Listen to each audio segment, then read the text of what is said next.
हिंदी कक्षा में आपका एक बार फिर से स्वागत है। बच्चों, पेपर खत्म हो चुके हैं। पहला परीक्षा का परिणाम आने वाला है। आप पेपर दे चुके हो और अब हम नए टर्म की तैयारी करते हैं, P2 की और टर्म 2 की। तो अब जो पाठ हम पढ़ चुके हैं उनसे आगे बढ़ते हैं। अब हम आज पाठ 10 रंगोली पढ़ने जा रहे हैं। वैसे भी आपको पता है इस समय त्योहारों का मौसम आने वाला है। ये अलग बात है कि कोरोना काल में हम उस तरह से तो नहीं मनाएंगे, लेकिन रंगोली तो सभी बनाएंगे। और रंगोली क्या है? क्या ये प्राचीन लोक कला है जिसको कितने ही रूपों में स्वीकारा गया है। 3 रूप मुख्यतः है इसके। एक भूमि पर रेखांकन करना, जमीन पर बनाना, चित्र बनाना। एक होता है भित्ति चित्र। आपको हमने दिया है भित्ति चित्र। ये दीवार पर चित्र बनाते हैं। आपने देखा होगा कि कुछ वंश के लोग, कुछ कुल के लोग अपनी किचन की दीवारों पर या जो छोटी सी झोपड़ी होती है उस पर चित्र बनाते हैं।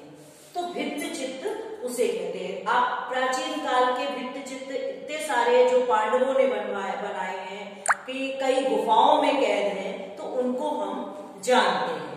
तीसरा ये है कि कागज पे या वस्त्रों पे चित्र बनाना। तो रंगोली के 3 रूप हमारे सामने आते हैं। और किन किन नामों से रंगोली को हम जानते हैं? भाई, रंगोली बनाना तो आप दिवाली में बनाते हैं, और भी त्योहार आते हैं। ओणम में फूलों की रंगोली बना लेते हैं, दीपावली में रंगों से सजाते हैं, बड़ी बड़ी रंगोली बनती है। स्कूलों में रंगोली का कंपटीशन रखा जाता है, हाउस के बीच होता है। आप फूलों की भी बनाते हो, रंग से भी बनाते हो। पिछले बार भारत का बहुत बड़ा मैप बनाया था, या भ्रूण हत्या पर, बहुत सारे विषय पर रंगोली बनाते हैं।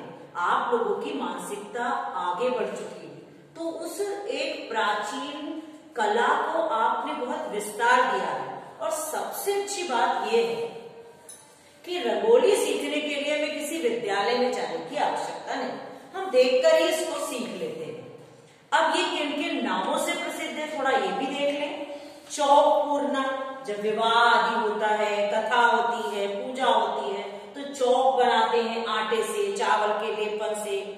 मांडना, रंगवल्ली, अरिपल, अल्पना, कोल्लम, एपण, लिखथापा, कोलम, इन नामों से रंगोली प्रसिद्ध है, क्योंकि ये प्रांतीय है।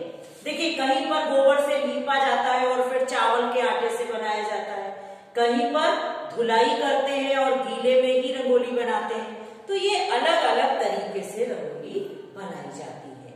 अब रंगोली के बारे में धारणा क्या है, लोग क्या रंगोली क्यों बनाते हैं? धारणा ये है कि रंगोली के कलात्मक चित्र, चाहे वो शहर हो या गांव हो, हमें धन धान्य से पूर्ण होने की, समर्थ होने की प्रेरणा देते हैं। और एक जादुई प्रभाव है कि हमारी संपत्ति उससे बढ़ती है। ऐसा धारणा, ऐसी मानना लोगों के बीच में प्रचलित है। प्रयोग में क्या क्या आता है? अब रंगोली बनाने के लिए हमने आपको जैसे बताया फूलों से बनती है।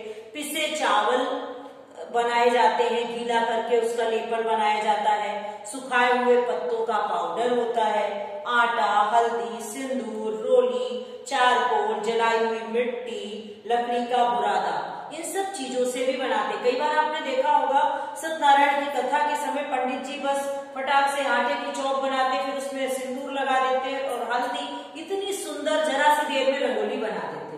तो ये तो कला है, लोगों को प्राप्त है कला, और तरह तरह से लोग उसको सीखते भी हैं। पहले दक्षिण भारत में रंगोली का प्रचलन बहुत अधिक था और अब उत्तर भारत तक पहुंच गया है। हर त्योहार में लोग रंगोली बनाकर उस अपनी खुशी व्यक्त करते हैं।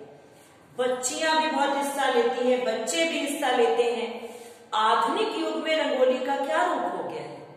रासायनिक रंग, पोस्टर, क्रेयॉन, एक्रिलिक, फैब्रिक रंगों से सजी है। स्टिकर रूप में, प्लास्टिक पर बिंदुओं के रूप में, उभरी आकृतियों के रूप में, प्लास्टिक सांचों के रूप में। आपने देखा है बहुत सारे सांचे आते हैं और उसमें रंग भर दिए जाते हैं, उठा बड़ी सी रंगोली तैयार हो जाती है।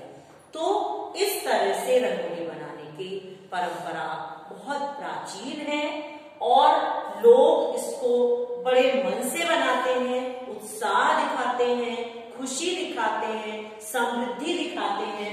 इसके अलावा हमें रंगोली विविधता में एकता, प्रकृति का संरक्षण करना सिखाती है, स्वच्छता सिखाती है, पवित्रता सिखाती है, लोक परंपराओं को सहेजना सिखाती है।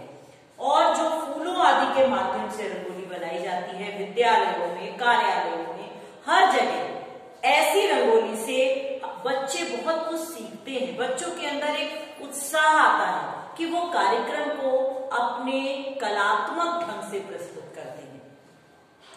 तो इस पाठ के द्वारा देश की समृद्धि लोक कला परंपरा के प्रति छात्रों में, आपके जीवन में, विद्यार्थियों के जीवन में एक रुचि जागृत करना है और साथ में हम ये चाहते हैं कि इस कला को आप अच्छी तरह से सीखें, समझें और इस पाठ के माध्यम से देखें कि कहाँ कैसी रंगोली बनती है, कैसे रंगों को भरा जाता है, कैसे कैसे प्रयोग होते हैं, ये भी आप जानें। धन्यवाद।